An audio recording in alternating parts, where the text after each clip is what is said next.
Brenda Spencer. A reporter called the house while the shooting was still happening. He asked her why, and she said, "I don't like Mondays. This livens up the day."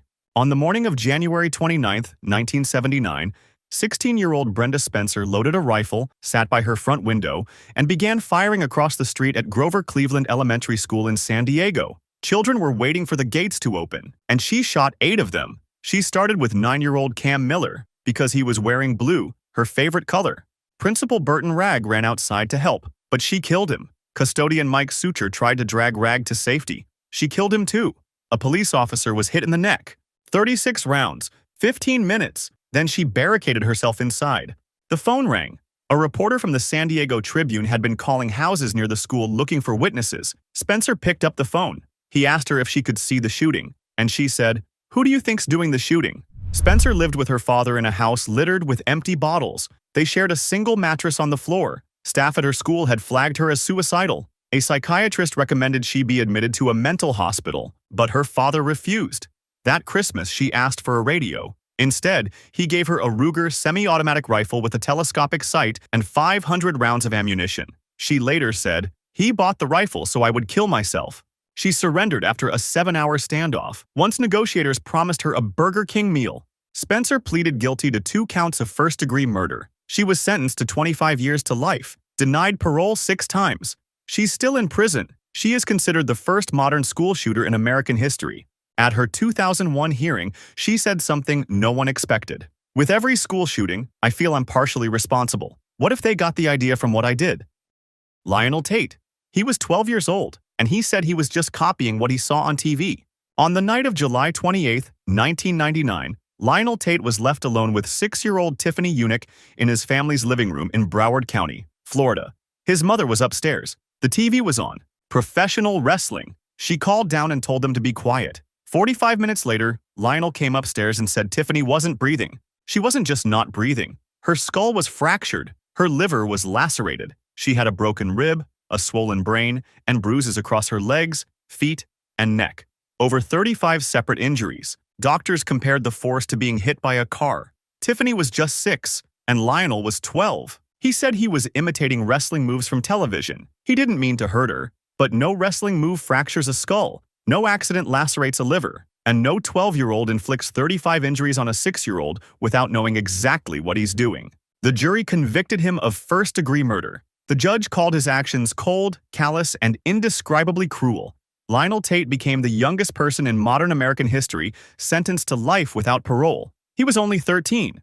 The sentence was overturned in 2004. His mental competency had never been evaluated before trial. He took a plea deal for second-degree murder, time served, and 10 years probation. Then he walked free. But 1 year later, he held up a pizza delivery man at gunpoint. He was sentenced to 30 years. The judge told him, "You've run out of chances. You do not get any more." Tate is still in prison. The wrestling defense made headlines around the world. But Tiffany Unick, the 6-year-old with 35 injuries who never got to grow up, barely made a footnote. Thompson and Venables. 38 people saw them walking with the toddler, but nobody stopped them. On February 12, 1993, 2 10-year-old boys walked into the New Strand Shopping Centre in Bootle, England. They were skipping school. They spent the afternoon shoplifting sweets, batteries, and a can of blue paint. At some point, they started watching children. One of them later said they had a plan: find a small child and lead him to the busy road outside.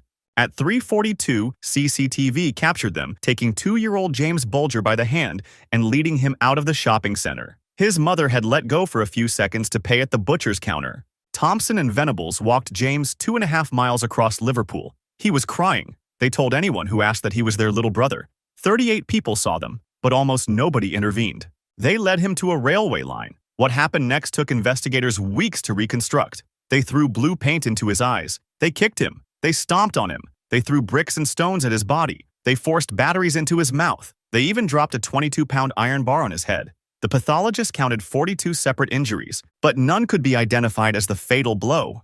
They laid his body across the tracks, weighed his head down with rubble, and then left. A train severed him in 2. He was found 2 days later. Thompson and Venables were just 10 years old. They became the youngest convicted murderers in modern British history. They served 8 years. They were released at 18 with new identities and lifetime anonymity. Venables has been sent back to prison twice since, both times for possessing child sexual abuse images. James Bulger was just 2 years old. He held Venables' hand the entire walk, thinking they were taking him home. Eric Smith. He was riding his bike to summer camp. So was the boy he killed. On August 2, 1993, 13-year-old Eric Smith was heading to a recreation program in the small town of Savona in New York. 4-year-old Derek Roby was walking to the same place, alone for the first time. His mother let him go. It was just 1 block, with no streets to cross. He kissed her and said, "I love you, Mom." But he never arrived. Smith lured him into a patch of woods. He strangled him until he passed out, dropped a large rock on his head, sodomized him with a stick. Then, he opened Derek's lunchbox, took out a container of Kool-Aid and poured it into the wounds. Then he arranged the body. He removed the sneakers and placed them next to opposite hands. Derek was just 4 years and 10 months old. 4 days later, Smith walked into the police command center and offered to help solve the case. Investigators said he was upbeat, happy, and didn't want the conversation to end. He was sitting in front of the people looking for the killer. His family eventually sat him down, and he broke. "I'm sorry, Mom. I killed that little boy." Smith had been bullied for years, for his ears, his red hair, and his glasses. When asked at a parole hearing if killing Derek felt good, he said, "At the moment it did, yes." When asked if he would have done it again had he not been caught, he said, "Yes." He was convicted of second-degree murder and sentenced to 9 years to life. He was denied parole 10 times. He was then released in 2022 after 28 years. Derek's parents spent every one of those years fighting to keep him locked up.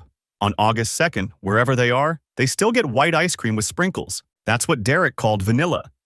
Joshua Phillips. For 7 days, an entire city searched for an 8-year-old girl, and she was under her neighbor's bed the whole time. On November 3rd, 1998, 8-year-old Maddie Clifton walked across the street to play with 14-year-old Joshua Phillips in Jacksonville, Florida. But she never came home. Police and volunteers searched for a week. Phillips joined the search. At one point, a sergeant entered Phillips's bedroom to question him. Phillips sat on his bed, petted his dog, and answered calmly. Maddie's body was underneath that bed the entire time. On November 10th, Phillips's mother noticed a wet spot on his floor. She lifted the base of the waterbed frame and found Maddie. Phillips said it started as an accident. They were playing baseball, and he hit her in the eye with the ball. She started bleeding and screaming. He panicked, not because she was hurt, but because his father was coming home. His father was violent and had strict rules. No children in the house, especially not girls. Phillips dragged her inside. He hit her with the bat to stop the screaming and stuffed her under his bed. When his father came home, he acted normal, then went back to his room. Maddie was still alive, moaning under the mattress. He lifted it, cut her throat, and stabbed her 7 times. Then he went to school the next morning, and the morning after that, every morning for a week, sleeping on top of the body of the girl he killed. Phillips was convicted of first-degree murder and sentenced to life without parole. He was just 14. The prosecutor who put him away later said he had second thoughts. The sheriff who pushed for the sentence admitted, "I never got the feeling it was a malicious, calculated murder. It was an impulsive act that, given a different set of circumstances, would never have happened." Phillips is still in prison. Maddie's sister said it best. Maddie didn't get a second chance, and her killer's sentence should be final too. Mary Bell.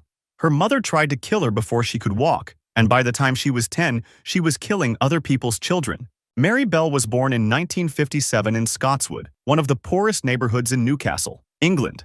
Her mother was a teenager who sold her body to survive and told nurses to take the thing away from her the moment Mary was born. She dropped her from a window, fed her sleeping pills, sold her to a stranger through an adoption agency. And what happened to Mary inside that house, behind closed doors, starting at the age of 4, was something the courts would later describe as among the worst child abuse ever documented in Britain. Mary never told anyone, but something inside her was building. At school, she tried to strangle classmates, stuffed sand into a girl's mouth, stubbed a cigarette on another child's cheek.